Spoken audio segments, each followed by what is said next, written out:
Sponsored by Nature Pure, rice bran oil and mustard oil. 100% natural, 100% healthy. অন্য Mamata, untold story of Mamata.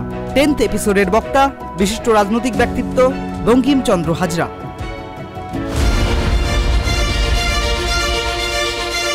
लोगों को लेके हम कम करेंगे और लोगों को लेके हम कम करेंगे तो भी कामयाबी हम लोग सब हो सकता है।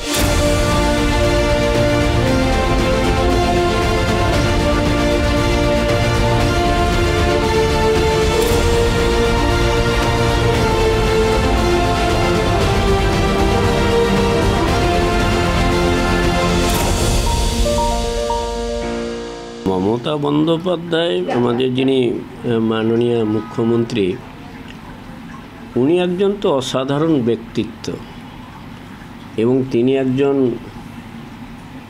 সত্যি কথা বলতে কি যে উনার মতন একজন মানব দরদী বর্তমান সমাজে খুঁজে পাওয়া খুবই বিরল। তাছাড়া উনার যে মানুষের প্রতি তার যে একটা শ্রদ্ধা, তিনি বিরোধী দল হলেও তাকে যে সম্মান দেওয়া, যে সৌজন্য দেখানো, এটা কিন্তু অন্যান্য কোনো রাজনৈতিক দলের মধ্যে আছে কি না আমার জানা নেই। এটা আমাদের কিন্তু এইটার ক্ষেত্রে আমি বলি, এটার ক্ষেত্রে আমাদের যথেষ্ট একটা রয়েছে, মানে আমাদেরকে উৎসাহিত করেছে, আমাদের অনুপ্রাণিত করেছে। যেমন জ্যোতিবাবু থাকাকালীন যে ঘটনা সংগঠিত হয়েছে, ওনার পরে হাজরা মোড় থেকে শুরু করে সর্বত্র, পরবর্তীকালে আপনারা জানেন যে 1993 সালে 21শে জুলাইয়ের ঘটনা, জ্যোতিবাবুর পুলিশ, বুদ্ধদেববাবুর পুলিশ কি অত্যাচার করেছে ওনাকে। পরে যখন তিনি অসুস্থ হয়েছেন তখন তিনি তার পাশে গিয়ে দাঁড়িয়েছেন, তার সঙ্গে কথা বলেছেন, তার সঙ্গে দেখা করেছেন, তার সমস্ত রকমের ব্যবস্থা করেছেন। আবার একবার দেখা গেছে বুদ্ধদেব ভট্টাচার্য হঠাৎ অসুস্থ, যখন ম্যাডাম নর্থ বেঙ্গল ছিলেন, সঙ্গে সঙ্গে প্লেনে এসে তার বাড়িতে গিয়ে দেখা করে বুদ্ধদেব বাবুর প্রতি যে তার সৌজন্যমূল সাক্ষাৎকারে আমাদের বুদ্ধদেব বাবু তিনি প্রকাশ করেছেন এবং তার থাকার ক্ষেত্রে যেসব অসুবিধা ছিল সঙ্গে সঙ্গে দপ্তরকে ডেকে তার জন্য ব্যবস্থা করেছে। এই যে একটা বিরল চরিত্রের মানুষ, সত্যি খুঁজে পাওয়া খুবই বিরল। গঙ্গাসাগর মেলা একমাত্র মেলা, এত বড় মেলা যেখানে লক্ষ লক্ষ মানুষ আসেন। কুম্ভ মেলা থেকে কম তো নয়, বরঞ্চ বেশি, যেখানে প্রত্যেকটা মানুষকে জলপথ দিয়ে পার হতে হয়। It is not that it is connected with the roadway or the railway. জলপথে পার হতে হয়। সেই জন্যই সকলে বলেন যে সব তীর্থ বারবার, গঙ্গাসাগর একবার। যারা সাধুরাও আসছেন, हमारा मिनती होगा कि मैं पश्चिम बंग सरकार का ओर से और बंगाल का जनता का ओर से आप लोग को स्वागत करती हूँ। आप लोगों को बहुत बहुत धन्यवाद, अभिनंदन है। बहुत दूर दूर से आप लोग आए हुए हैं। গঙ্গাসাগর মেলার পারপাসে ওনার সাথে দেখা হয় প্রতি বছর, কিন্তু বিগত 2 বছর দেখাও হয়নি। আর বিভিন্ন সভা সমিতিতে যখন আমাদের দলীয় কর্মসূচি থাকে বা যখন তিনি অ্যাডমিনিস্ট্রেটিভ মিটিংয়ে গেছেন, তিনি আমাকে মাস্টারমশাই বলেই সম্মান করেন। তা সেই জায়গাতে দাঁড়িয়ে ম্যাডাম আপনাকে বলতে পারি, তিনি গঙ্গাসাগর মেলার প্রেক্ষাপটে সেই জায়গাতে তিনি বহু অ্যাডভাইস করেছেন কিভাবে এই সুন্দরবনকে, আমাদের এই গঙ্গাসাগরকে সুন্দর থেকে সুন্দরতম করে তোলা যায়। তার জন্য আপনি চিন্তা ভাবনা করুন, আমাকে সাজেশন দিন, আমি সেগুলোকে বাস্তবায়িত করব। এমনি কথাবার্তা হয়েছে ওখানে। যারা দুস্থ মানুষ, যারা গরিব মানুষ, তাদের বিষয়টাকে তিনি সহানুভূতির সঙ্গে দেখেছেন। একটা কথা খুব মনে পড়ে যে কত মানবিক না হলে তিনি 2018 সালে তিনি গঙ্গাসাগর মেলায় গেছিলেন। তা তখন মেলা যাওয়ার পরে বোধহয় ওনার জুতার উনি তো স্লিপার পরেন, বোধহয় একটুকু ছেড়ে গেছেন, তিনি কিনতে এসেছিলেন। হঠাৎ কালীবাজারে না পেয়ে বাগবাজারে আসেন। বাগবাজারের জুতো তিনি কিনলেন।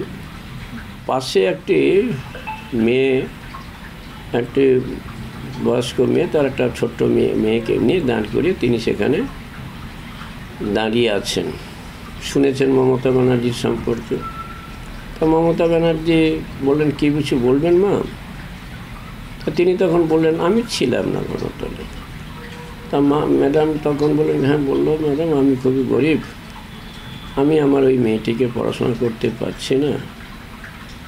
তখন দিদি আমাকে নির্দেশ দিলেন যে ওর নিকটবর্তী যে স্কুলেও পড়াশোনা করে, যাতে ওই 8-এ পড়ছে, 9-10 যাতে ও বিনা পয়সায় পড়াশোনা করতে পারে, আপনি ব্যবস্থা করে দিন ওই স্কুলকে বলে।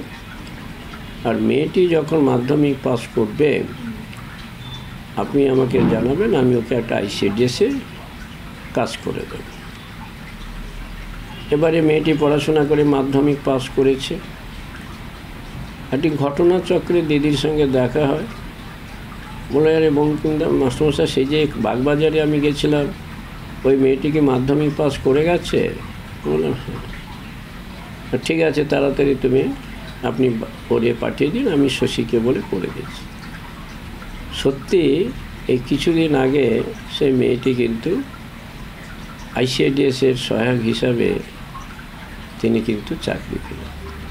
এই যে দিকটা, এই যে মনে রাখা, মানুষকে যেটা তিনি প্রতিশ্রুতি দেন, সে যে প্রতিশ্রুতি পালন করেন, এক অনবন্য মানে কী বললে, এক অনন্য চরিত্রের মানুষ না হলে এগুলোকে পাওয়া যায় না। তাই ইনার মধ্যে যেন আমি মনে করি ভগবান প্রদত্ত কিছু বিষয় রয়েছে, কারণ মানব সেবাই তো ওনার শ্রেষ্ঠ ধর্ম।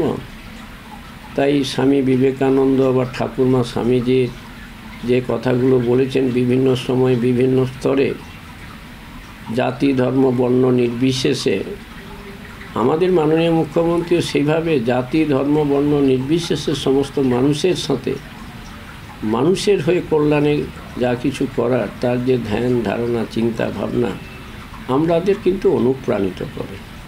2001 সালে আমি MLA হওয়ার পর তিনি তখন ওই যে শিক্ষকরা স্কুলে যায় না, বিধায়ক হয়ে গেল, ডিউটি করে, সেই সময় কথা প্রসঙ্গে আমাকে বলছিলেন, ওই সাগরে বঙ্কিমদা রেগুলার স্কুলে যাচ্ছেন তো, ছেলেদের টাইমলি বিধানসভার চলাকালীন বিধানসভার কাজ করুন, কিন্তু সেখানে সরকারি ছুটি পান, কিন্তু বাকি সময়টা কিন্তু আপনি আপনার ডিউটিটা পালন করবেন, কারণ ছাত্ররা হচ্ছে দেশের ভবিষ্যৎ।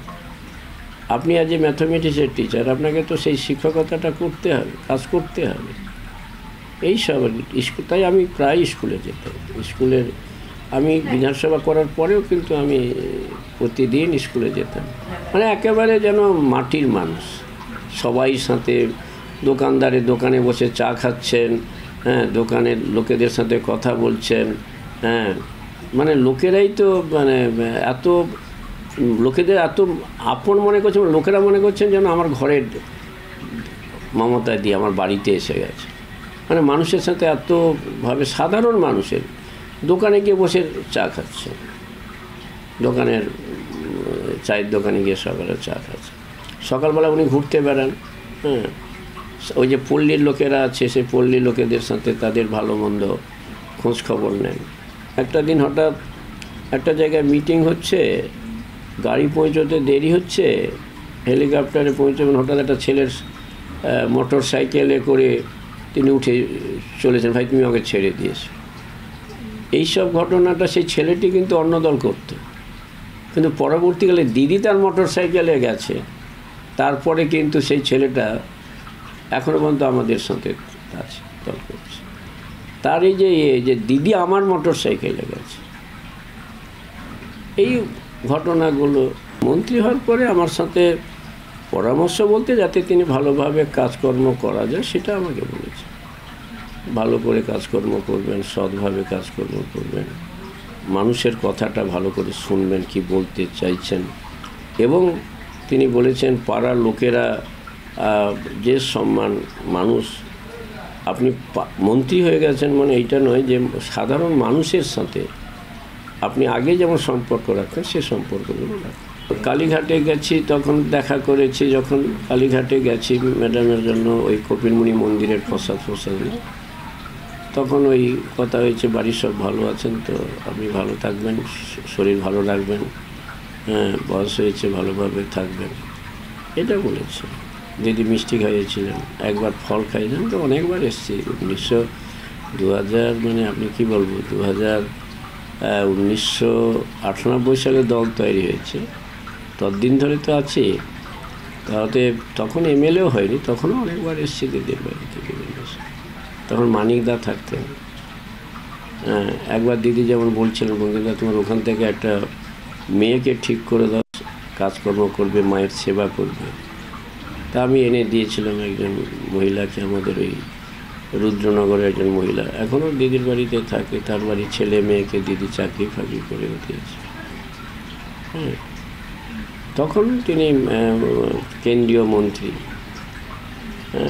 সেই সময় একটা মেয়েকে আনতে বলছিলেন দিদি, এনে দিয়েছিলাম দিদির বাড়িতে নিয়ে এসেছিলাম দিদিকে। ওইখানে যখন সাগর মেলাতে আমরা বহুবার উপহার দিতে চাইছি, দিদি কখনো নেননি। সেই উপহারটা তিনি সঙ্গে সঙ্গে চিফ সেক্রেটারি তখন মলয় দিয়েছিলেন, তাকে দিয়ে দিয়েছে। একবার একটা প্রতিমা, দুর্গা প্রতিমা করার জন্য দিদি সেটা জ্ঞানদাসজি মহারাজকে দিয়ে দিলেন। এখনও জ্ঞানদাসজি মহারাজের ঘরে সেটা আছে, মানে সাগরের কপিল উনি যে ঘরটাতে থাকে সেখানে। আর দিদি তো এমনি শুনো গিফট নিতে চান না। সুন্দরবন দপ্তরের যেটা নিয়ে একটা প্রশ্ন উঠেছে এবং আমাদের মেম্বাররা যেটা বলেছে যে সুন্দরবনে যেমন বিভিন্ন মানুষ যারা কৃষকরা যারা 60 বছরের মধ্যে মারা যাচ্ছে তাদের 2 লক্ষ টাকা করে দেওয়া হচ্ছে, কি যারা ফিশিং করতে গিয়ে ট্রলারে ডুবি হচ্ছে তারা টাকা পাচ্ছে মারা গেলে, তাদের যদি শনাক্ত করা যায়। কিন্তু তাহলে বাঘে যাদের কেটে যারা বাঘের এতে মারা যাচ্ছে আপনারা সেটা ব্যক্তিগতভাবে সাহায্য করছেন, কিন্তু এটা কি সরকারিভাবে কিছু করা যায় না তার পরিবারকে কিছু চাকরি বাকরি ইত্যাদির ব্যাপারে? এই প্রশ্নগুলো উঠে এসছে। আমি নিজে আমি এতে কুলতলিতে গেছিলাম কিছুদিন আগে, আবার শুনেছেন যে কুলতলিতে বাঘ প্রবেশ করেছিল, সেটাকে নিয়ে গ্রামবাসীরা এবং বনকর্মীদের সহযোগিতা তাকে ধরা হয়েছে। তাই এর আগে একজন মহিলা তার স্বামীকে কুমির টেনে নিয়ে গিয়েছিল, শঙ্করী, তাকে সে রক্ষা করেছে। সেক্ষেত্রে আমি 50,000 টাকা দিয়েছিলাম, 25,000 টাকা দিয়েছিলাম, না 30,000 টাকা দিয়েছিলাম। কিন্তু তাদের প্রশ্ন হচ্ছে যে এদের জন্য ওই যে ক্ষতিপূরণ বা তাদের পরিবারের ছেলেমেয়েদের চাকরির ব্যাপারে একটা প্রশ্ন উঠেছে, সেটাকে নিয়ে বন দপ্তর ম্যাডামের কাছে বোধহয় প্লেস করেছে। ম্যাডাম সেটা ভাবনা চিন্তা করছেন। ওই যে ডিপ ফরেস্ট, এগুলো সবই ডিপ ফরেস্টে বা ওদের ব্যাঘ্র প্রকল্পের যে সমস্ত কর্মচারী বা যে সমস্ত বিল্ডিং আছে, যেগুলো তাদের সব ইনস্ট্রুমেন্ট আছে, সবই বন দপ্তর। প্রয়োজনে দেব মোরা 1 নদী রক্ত, হোক না পোষের বাধা, প্রস্তর শক্ত, বাংলাকে ভাগ করা যাবে না। लोगों को लेके हम कम करेंगे और लोगों को लेके हम कम करेंगे तो भी कामयाबी हम लोग सब हो सकता है।